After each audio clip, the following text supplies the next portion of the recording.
Hello， 大家好，又係我 Jason。尋晚就同大家講咗關於少少脂肪肝嘅話題啦。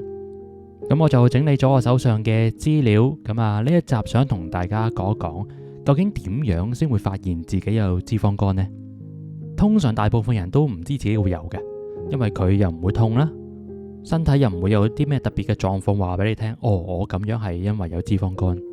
而且脂肪肝佢有分唔同程度嘅，有輕度、中度、重度，差唔多要去到重度嘅情況呢，你身體先會發出一啲警號話俾你聽。咁但係嗰陣時呢，就已經係比較後期噶啦。脂肪肝嚴重嘅話呢，去到重度呢，可能講緊有70%、80%甚至乎90%，即係講緊啲脂肪喺個肝臟裏邊，咁就會令到個肝臟慢慢纖維化，即係大家平時會聽到嘅肝硬化。肝硬化有冇得醫呢？比較難，但唔係話冇嘅。咁但係萬一佢惡化到最後嘅地步，去到肝癌呢，就真係機會微乎其微啦。咁所以今日呢一集就同大家講一講關於脂肪肝一啲 BB 班嘅常識。脂肪肝分兩種嘅，酒精性嘅脂肪肝同埋非酒精性嘅脂肪肝。如果你平時係成日都飲酒，差唔多日日去飲，或者一個禮拜有3-4日，而且係飲好多嘅話呢，咁我會建議你一年做翻個定期嘅身體檢查啦，因為飲酒飲太多係好容易引發呢一個酒精性嘅脂肪肝嘅。一般嘅身體檢查佢會驗你嘅肝酵素啊，驗你血脂啊，同埋一啲肝功能嘅血液檢查。咁呢啲唔同類型嘅指數呢，醫生同你解釋份報告嘅時候，應該都會提一提醒你，你可能會開始會有脂肪肝都未定。咁但係如果你話唔係，我唔飲酒嘅，咁我咪就唔使驚呢？都唔係嘅。通常大部分嘅人佢發現自己有脂肪肝呢，大概有60%至70% 嘅個案呢，都係因為做身體檢查而發現嘅。佢哋做嘅身體檢查會有啲腹部嘅超聲波會照到個肝臟啦，咁又或者係啲肝功能嘅血液檢測。身體檢查個報告會寫可能肝臟個回聲會增強咗啊，又或者一啲脂肪性嘅肝變。裏面甚至乎係有啲指數係 ALT、AST 高過正常嘅上限。呢啲當你去同醫生佢解釋報告俾你聽嘅時候，佢哋都會話俾你聽有冇需要再做下一步嘅檢查。舉個例子啦，例如一個35歲嘅上班族，佢公司每年都會有一次嘅身體檢查安排俾啲員工嘅。佢其中有一次做身體檢查報告嘅時候，發現佢嘅 ALT 指數去到58，正常大概都係應該係上限40左右嘅啫。而且個肝臟個回聲仲有少少增強添。所以當其時醫生就建議佢做一個追蹤嘅超聲波。後尾就發現咗佢有輕度嘅脂肪肝。另外大概仲有20%至30% 嘅個案係因為照超聲波，原本就唔係照個肝嘅，照其他部位，可能照個胃啊，照腎臟啊，子宮膽囊，順便照到個肝臟，咁而發現嘅。除咗係超聲波之外呢，做 CT scan 啦，又或者 MRI 都有機會順便會照埋嘅。所以如果大家係有機會或者咁唔小心遇到真係要做呢啲檢查，可以同醫生問得詳細少少，可能本身係照個胃啦，然之後問一問醫生，今次照到個胃會唔會照埋其他地方，可唔可以幫我睇埋會唔會有其他問題出現啦？另外仲有啲 case 就係去驗血啦，可能發現你血脂偏高，又或者血糖偏高，醫生可能會懷疑會唔會係啲代謝症嘅後群，會同你安排做個腹部嘅超聲波。亦都會有咁嘅原因去發現到你有脂肪肝嘅。呢一類型通常都係你表面上睇落係唔肥嘅，係啦，即係正常唔會有好大個肚腩，但係原來你都有呢個內臟脂肪。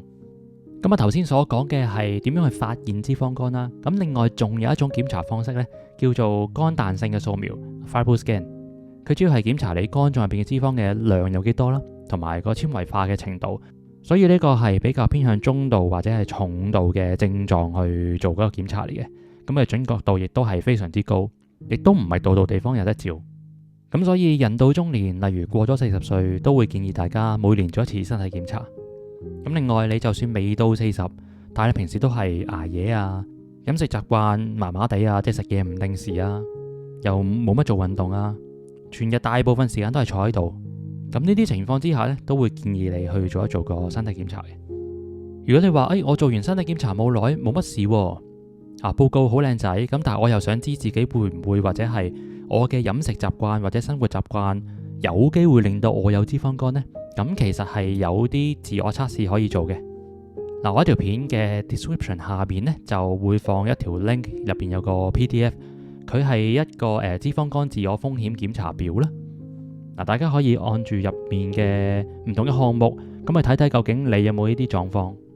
咁然之後就自己 mark 翻低個分數，到最後睇翻個分數有幾高。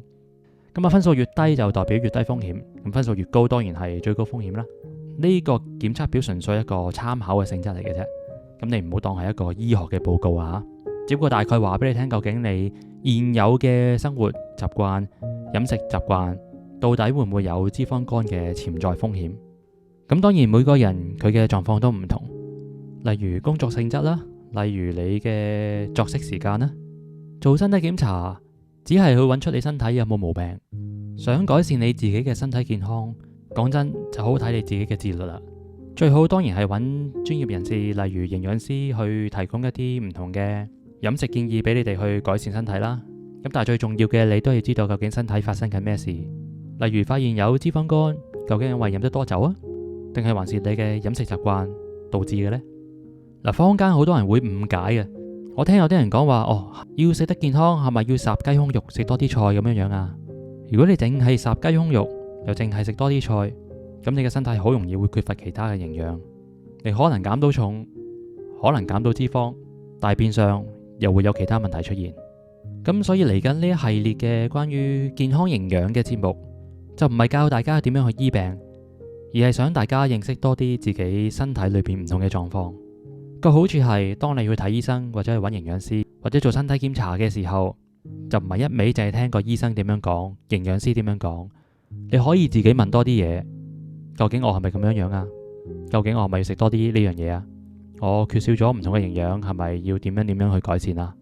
增加多呢啲類型唔同嘅知識，你先可以有多啲唔同嘅問題可以問。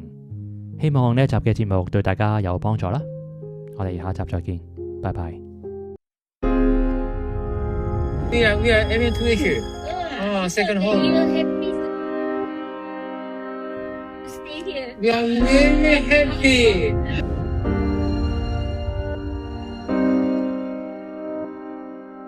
We love Malaysia very much. Yes.